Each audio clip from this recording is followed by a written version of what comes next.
J'en profite.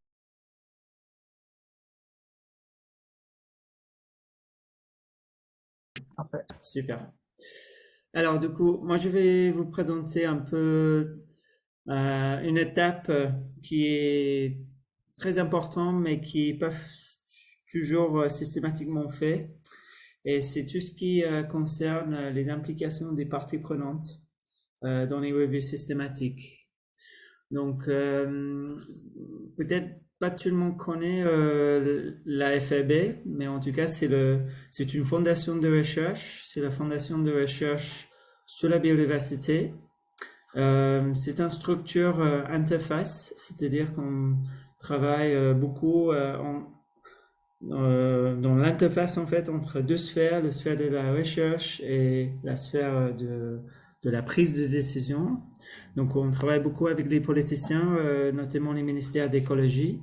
On finance la recherche, on agit avec la recherche et une de nos principaux objectifs, si vous voulez, c'est de vraiment faire un transfert de connaissances vers les acteurs de la société.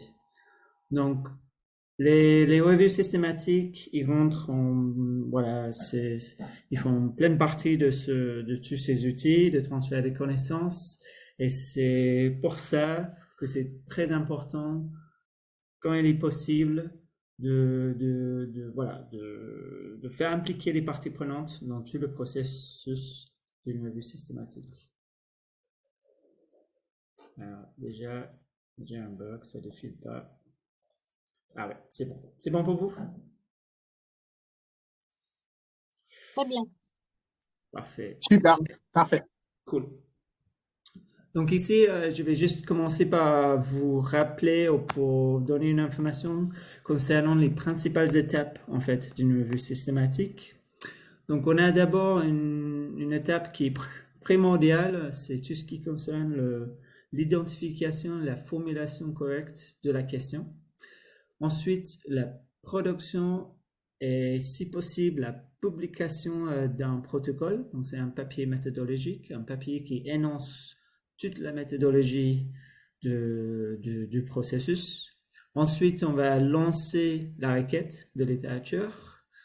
Ensuite, on passe par plusieurs étapes de sélection pour inclure les études pertinentes. Une cinquième étape qui concerne l'analyse critique. Donc, c'est ici où on va évaluer la validité et les qualités des études. Et en dernier, on va extraire et synthétiser les données. Et puis, l'étape peut-être le plus important, c'est la production d'un rapport final ou un article scientifique. Ça dépend de ce qui était demandé, en fait, éventuellement par un commandataire. Donc, déjà, on va faire un petit focus peut-être sur les premières deux étapes, parce qu'en fait, tout ce qui concerne la question, la formulation des questions, c'est très important d'impliquer les parties prenantes à ce stade. Donc, dans le cadre d'une revue systématique ou même une carte systématique, il est vraiment fondamental de se mettre d'accord sur une question qui est correctement formulée. Et donc, c'est bien ici qu'on peut voir véritablement la plus-value d'une participation active des stakeholders, des parties prenantes. C'est d'autant plus important dans le contexte de la prise de décision.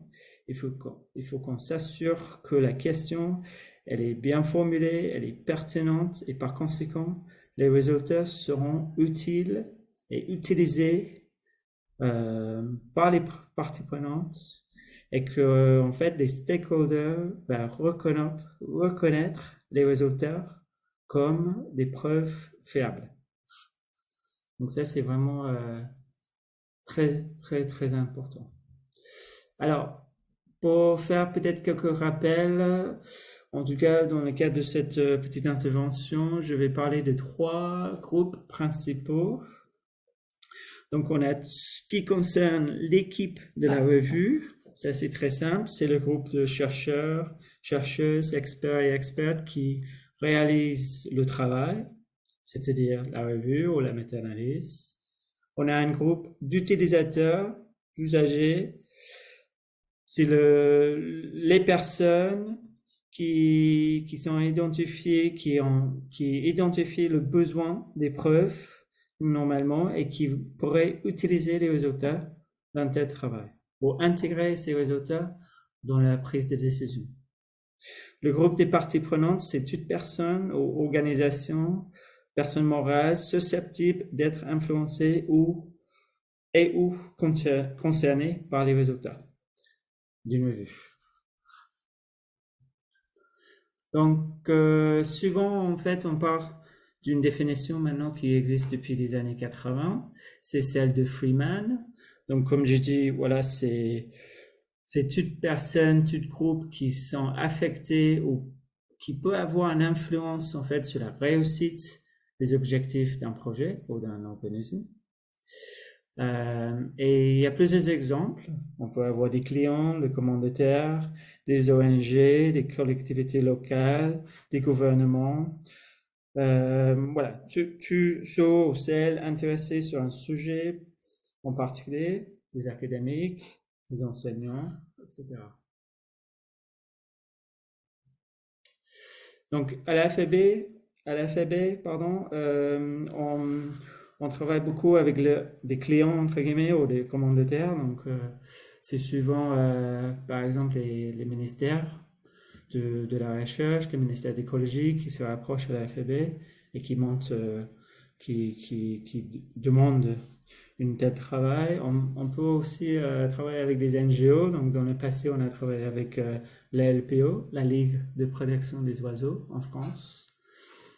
Et donc, quand on est rapproché par un stakeholder, il y a peut-être un pathway, une sorte de processus type qui peut se dessiner. Donc, quand il y a une question ou une demande remontée par un commanditaire ou le client, c'est très important de passer par un premier engagement, des workshops, des ateliers, vraiment communiquer les besoins. Donc, c'est vraiment une synthèse des connaissances doit toujours commencer par l'établissement du périmètre et des définitions de l'étude. Donc, c'est vraiment très utile de privilégier des discussions entre les chercheurs, le groupe de la revue et les utilisateurs ou le commanditaire, le client.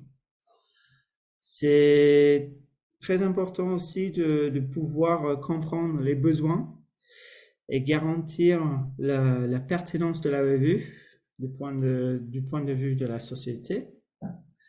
Ça permet de prioriser les besoins, prioriser les questions, parce qu'un commanditaire peut venir avec un sujet, mais pas forcément avec des questions de recherche très bien précisées ou formulées. Donc, il y a tout un travail de prioriser, formuler les questions en fonction d'une demande. Donc, il y a souvent il peut y avoir une deuxième rencontre avec des parties prenantes. Une deuxième fois, donc, avec les stakeholders peut être utile, surtout pour communiquer les choix des questions, les critères de sélection qu'on va appliquer pour sélectionner la littérature scientifique. Et donc, si on est transparent tout au long de ces premières étapes, ça renforce surtout une confiance entre le commanditaire, le client et les réalisateurs, donc l'équipe de chercheurs ou chercheuses qui vont réaliser la revue. Il y a toujours un besoin de trouver un compromis entre ce qui est en termes de votre temps et vos ressources humaines disponibles. Donc, il y a toujours un besoin en fait de trouver un compromis entre être très spécifique dans la recherche de littérature, mais restant suffisamment large pour en avoir suffisamment de littérature à évaluer. Donc, il y a toujours un travail important à faire là-dessus. Ensuite, ça va être la revue team, l'équipe de la revue qui va réaliser le travail. C'est important dans certains contextes de produire des rapports intermédiaires de type d'avancement des travaux. Donc, dans le cadre d'une revue systématique, il peut être intéressant de présenter un micro-parcours des résultats intermédiaires de type descriptif. Donc, quand on est sur une démarche revue systématique, on va avoir une étape qui s'agit de décrire la littérature, de faire un état de l'art qui est plutôt qualitatif, par exemple comme une carte systématique. Et donc ça peut être très très utile en fait de présenter ces informations à mi-parcours. Souvent, ce qui se passe, c'est que dans l'idéal, ça amène à d'autres discussions, de présentation de ces résultats, interpréter peut-être même les résultats de la revue ou les placer dans le contexte de la commandataire, des décideurs. Et surtout, ça permet d'améliorer la clarté ou même la lisibilité d'un rapport final. Donc ensuite, voilà, on produit forcément un rapport final. Peut-être en parallèle, on a un projet d'article scientifique. Donc c'est encore un moment de présenter les résultats, renforcer la communication entre les stakeholders et les chercheurs, présenter les résultats et en vérité, en fait, c'est le commandataire ou la partie prenante qui va approuver donc la revue. Donc ça, c'est un exemple d'un processus qui est plutôt type entre une partie prenante, des parties prenantes et les groupes de chercheurs, des experts qui réalisent une revue. Donc, pourquoi les impliquer? Eh bien, il peut y avoir des avantages pour les deux. Donc, ici, on a un schéma du papier Hathaway et al. En 2017, publié dans Environmental Evidence. Avec les flèches en vert, on a tout ce qui est avantageux pour la revue. En orange, tout ce qui est avantageux pour les parties prenantes. Donc, quand on est peut-être sur une étape de type formulation de la question, on a notamment des avantages pour la revue. On a l'occasion de partager les connaissances entre chercheurs et non-chercheurs. On a aussi l'occasion de donc prioriser des questions. Si certaines questions sont plus prioritaires que d'autres, ça peut amener à avoir d'autres questions financées, plus tard, des questions supplémentaires financées plus tard. Eh bien, pour les parties prenantes, il y a beaucoup d'avantages aussi, parce que ça garantit en fait, d'une certaine manière, l'intégration des résultats dans le processus de la prise de décision. Ils peuvent faciliter l'accès entre leur réseau pro. Ils lisent forcément la revue, ils partagent avec des collègues, ils partagent avec d'autres parties prenantes peut-être. Et donc, il y a un partage assez important des résultats, non seulement à travers la sphère scientifique, mais aussi la sphère politique et non académique.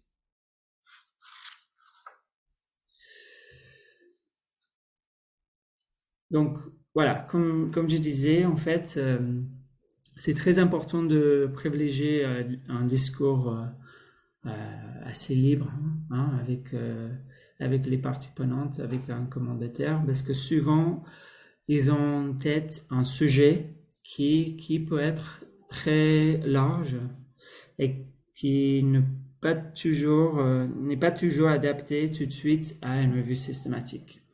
Donc, comme Damien vous a montré tout à l'heure, il y a une hausse exponentielle de littérature, même de type méta-analyse. Damien vous a montré cet exemple-là. Mais en fait, le même est vrai pour les études primaires. Donc, la littérature scientifique, ça augmente à une vitesse très importante. Et donc, il y a un vrai besoin d'arriver à une question qui est spécifique et adaptée à une revue systématique parce que on peut vite fait se retrouver à un volume de littérature très très important à traiter. Donc ici, je mets un exemple. Quelles sont les raisons principales pour le déclin de la biodiversité en forêt boréale et temporelle?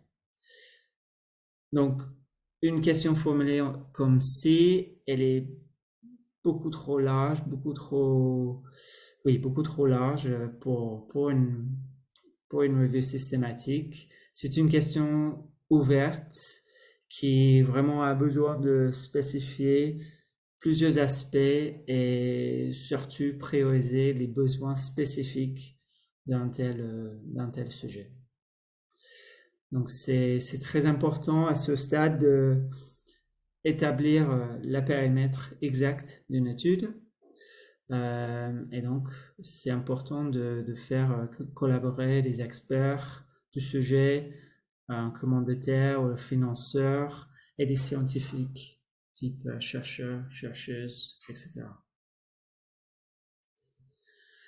À la FAB, nous on travaille avec une diversité de parties prenantes. Et je reprends encore le papier de Hathaway et al. 2017 parce qu'il propose un schéma très pertinent pour justement décrire les différents acteurs publics, privés, les acteurs de la société qui existent, leur rôle et leurs actions.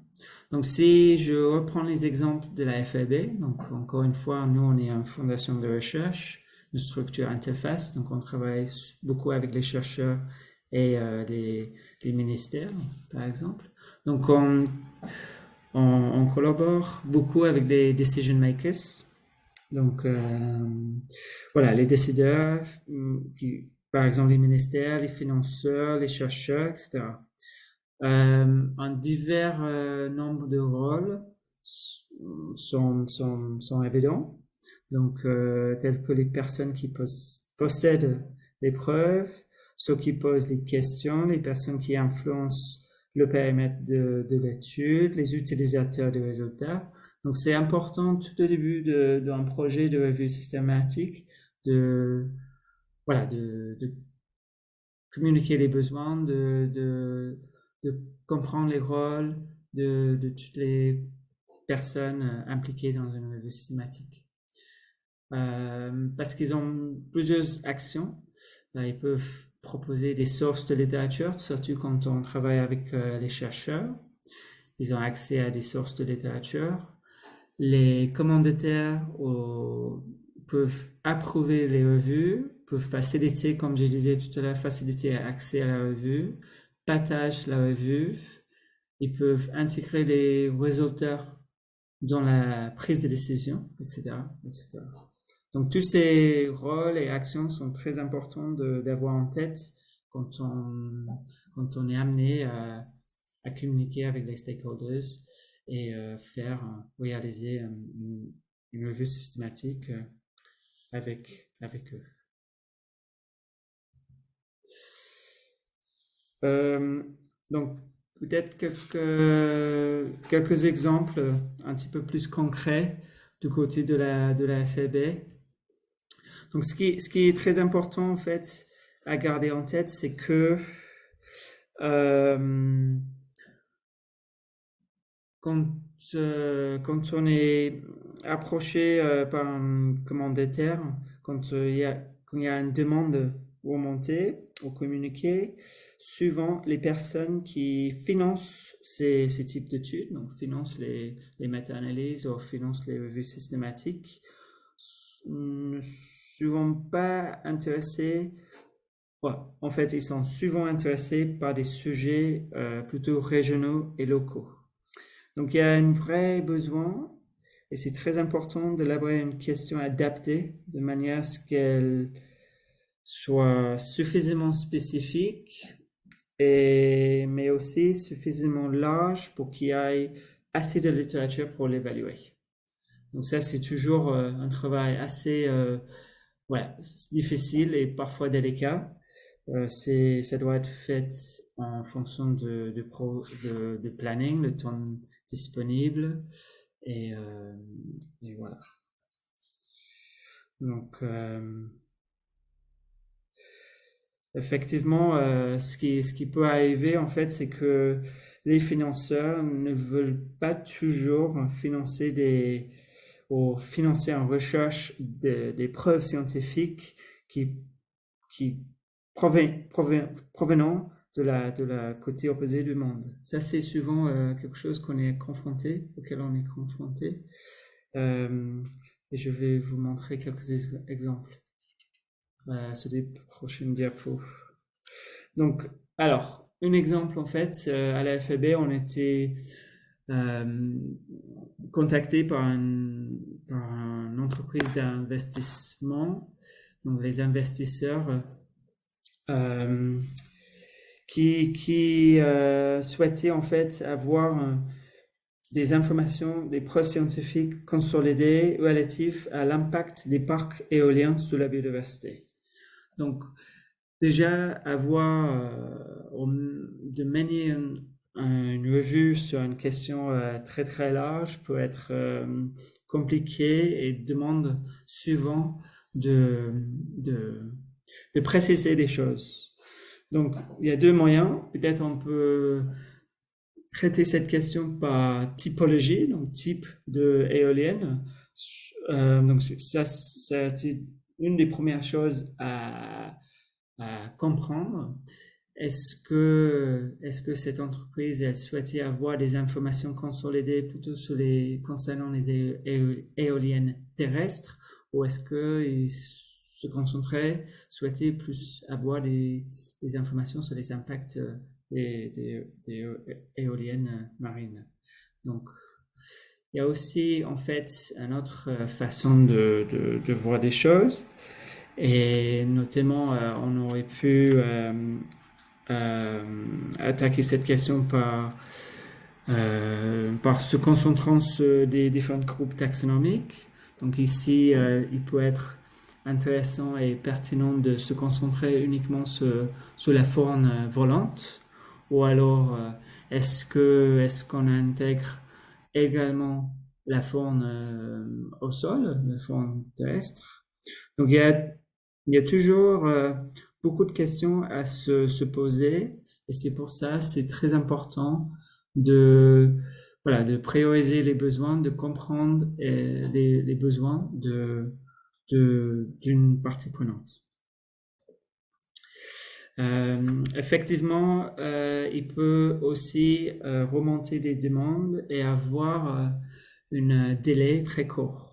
Donc, encore une fois, il peut être juste beaucoup trop ambitieux de traiter tous les impacts de tous les compartiments de la biodiversité, et dans ce cas-là, on est plutôt obligé de passer par une sorte d'étape de sensibilisation, de former les parties prenantes pour qu'ils réalisent en fait le temps nécessaire pour réaliser une revue systématique.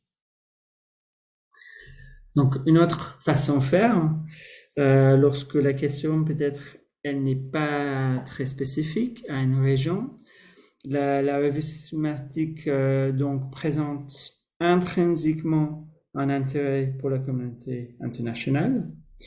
Eh bien, ça peut être très pertinent justement pour les énergies renouvelables qui sont développées actuellement à travers le monde. Donc, au lieu de regarder uniquement les impacts sur la France métropole, on peut aussi aller regarder toute la littérature scientifique qui concerne tous les pays à l'échelle mondiale. Eh bien, c'est à peu près ce qu'on a fait dans cet exemple. Donc, j'ai mis la citation en bas à droite. C'est un protocole qui a été publié par notre équipe à la FEB, plus les chercheurs qui sont impliqués dans cette question-là. Et en effet, on va chercher à comprendre à travers la littérature quelle est en fait l'efficacité des solutions face aux impacts des éoliennes terrestres sur la faune volante.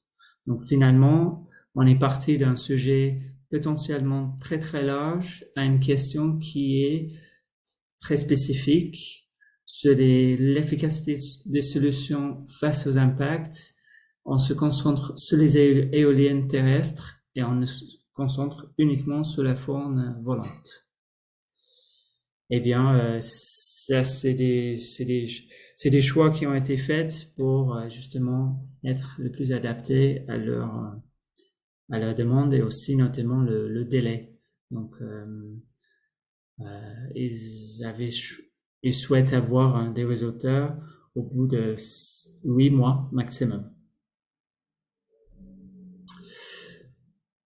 Un autre exemple, c'est un projet sur lequel j'ai été impliqué dans mon précédent rôle au muséum en France.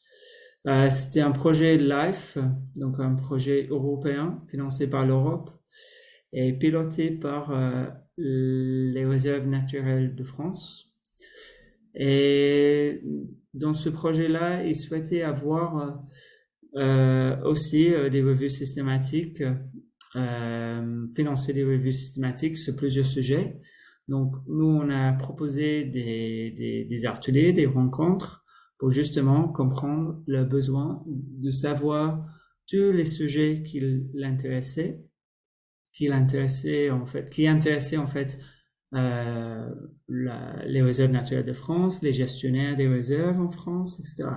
Donc, il y avait tout un processus, plusieurs workshops menés au cours des semaines pour laisser le choix, l'occasion en fait des gestionnaires des réserves à remonter toutes les sujets potentiellement pertinents dans un cadre de changement climatique d'ailleurs.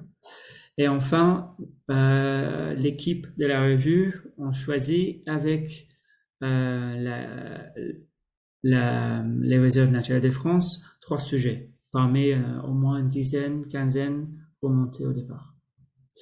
Un des sujets, en fait, c'était de savoir si la restauration des forêts en France, en France ont été efficaces.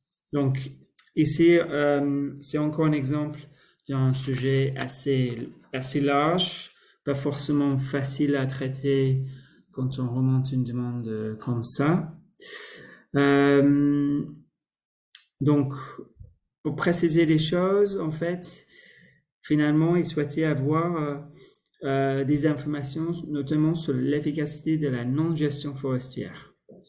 Donc, dans cet exemple, il serait peut-être plus judicieux de considérer la question sur un angle éco-région, ce qui est souvent le cas, qui est fait dans les revues systématiques, parce qu'au départ, en fait, ils avaient la demande en fait était très concentrée sur l'échelle de la France métropole, alors que la question peut-être elle peut être tournée différemment et on peut en fait répondre à la question d'un point de vue climatique ou de prendre toutes les études réalisées dans les zones temporelles et boréales qui sont également pertinentes pour la France métropolitaine.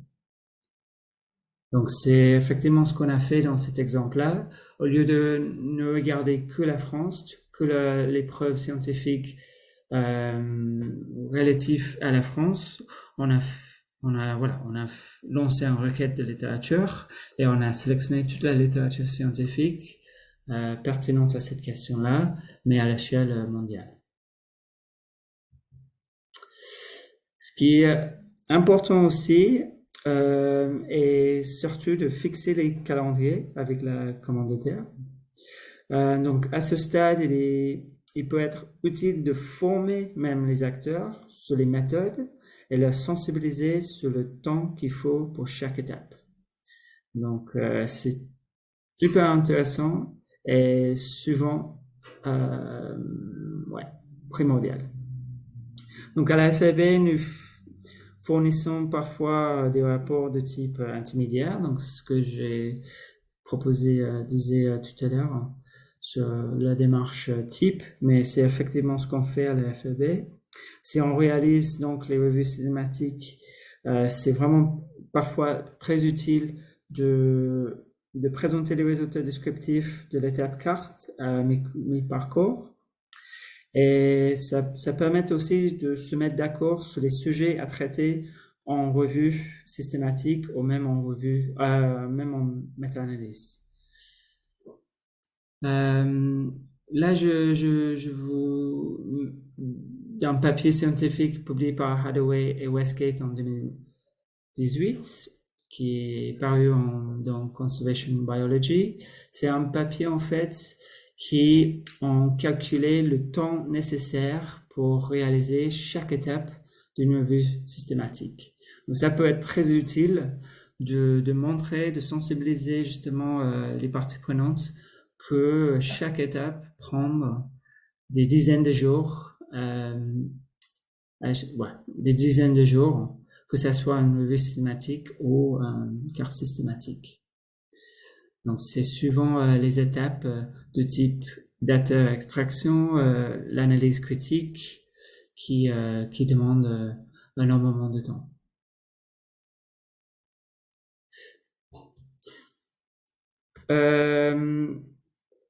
Donc, enfin, en reprenant peut-être un exemple d'un autre papier, Land et al. 2017, aussi publié dans Environmental Evidence d'ailleurs, parce qu'il y avait un special issue justement sur l'implication des stakeholders qui est sorti dans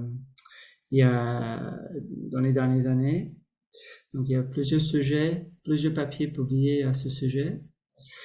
Donc voilà, donc ici j'avais repris une partie de ce papier pour vous présenter en fait un processus en 5 étapes pour s'engager avec les parties prenantes. Donc c'est vraiment important à la première étape de ne pas ignorer l'importance de la participation. Moi je trouve par expérience que ça a toujours été très positif de l'impliquer même à cette étape-là, même si ils ne peuvent pas toujours maîtriser tout le processus parce que finalement c'est une démarche scientifique et ça demande beaucoup de connaissances finalement, mais c'est positif. Les résultats sont toujours positifs quand on prend le temps de sensibiliser, de même former les non-chercheurs à ces démarches-là. Par expérience, j'ai vraiment constaté que ça renforce une confiance entre l'équipe de la revue et le commanditaire. Et notamment quand on renforce la confiance, on peut quelque part à un certain niveau garantir l'utilisation en fait des résultats d'une revue. Donc, il est important de prendre le temps d'identifier les questions politiques et opérationnelles. Ça paraît très clair, mais c'est pas toujours fait. Donc, encore une fois, c'est très important de prioriser à ce moment-là les questions qui sont pertinentes parce que à partir d'un sujet qui est large, on peut avoir plusieurs questions précises et adaptées à une revue systématique. Il faut souvent prioriser en fait en fonction du temps disponible. Si on est face à un corpus bibliographique d'une dizaine de milliers de titres, ça peut prendre jusqu'à 2 ans pour finir le travail. Donc c'est important de construire des questions aussi avec tout ça en tête, parce que le volume de littérature, ça va vraiment, c'est notamment là-dessus qu'il faut jouer pour respecter les délais, les deadlines.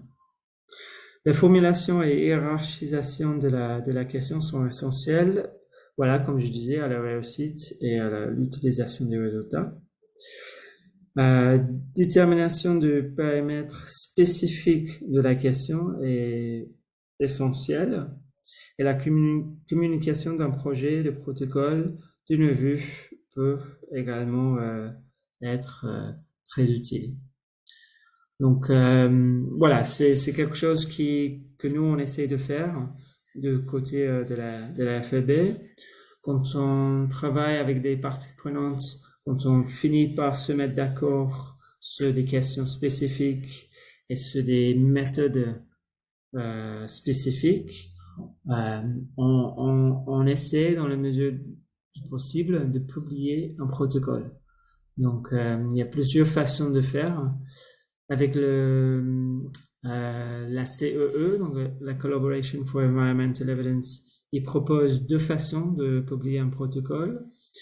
Il y a à la fois la revue scientifique, donc le journal qui s'appelle Environmental Evidence. On peut soumettre un protocole dans ce journal-là et c'est ensuite évalué par les pairs comme un papier de recherche classique.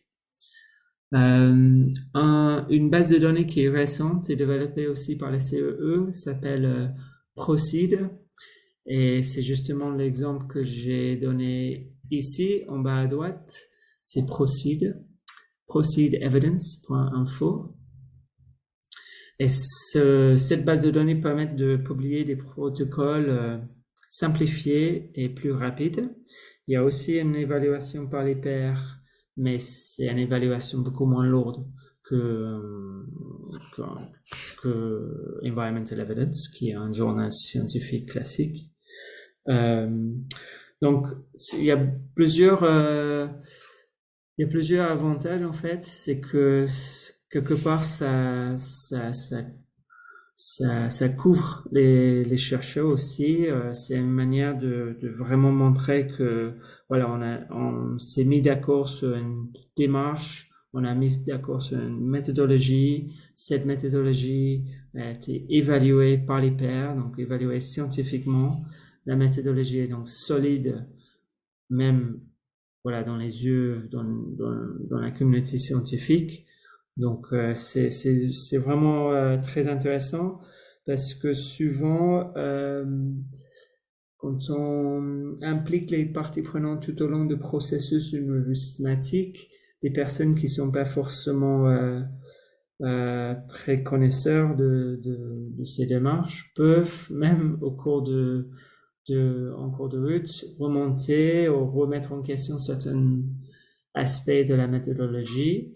Donc, si on a réussi à publier un protocole, ça peut être vraiment une manière de se couvrir, entre guillemets, de se dire, voilà, écoutez, on s'est mis d'accord sur telle et telle méthode, ça a été validé, c'est une sorte de façon de rassurer tout le monde que, voilà, que c'est une démarche scientifiquement solide et que on va tous dans le bon sens. Donc peut-être juste pour finir, j'étais un petit peu plus rapide que prévu, mais voilà, il y a quelques outils disponibles en libre accès. Notamment, je vous invite vivement à découvrir une boîte à outils, un toolbox qui a été développé aussi par la CEE. Il y a toute une liste des ressources gratuites à ce sujet. Il y a aussi d'autres papiers qui sont très intéressants et qui abordent ce thème très, très bien. Notamment le papier de Reed et Doug Hill en 2009. Et aussi un deuxième papier qui date aussi de quelques années, mais ils sont très pertinents, de Werker et tel en 2012. Donc voilà, il y a beaucoup de ressources disponibles à ce sujet. Donc si on se rend sur le site de la CEE, tout est disponible en libre accès. Et c'est très utile et c'est très clair aussi sur ce qu'ils ont fait. Donc Voilà. Donc, je pense que je vais m'arrêter là. Et si vous avez des questions,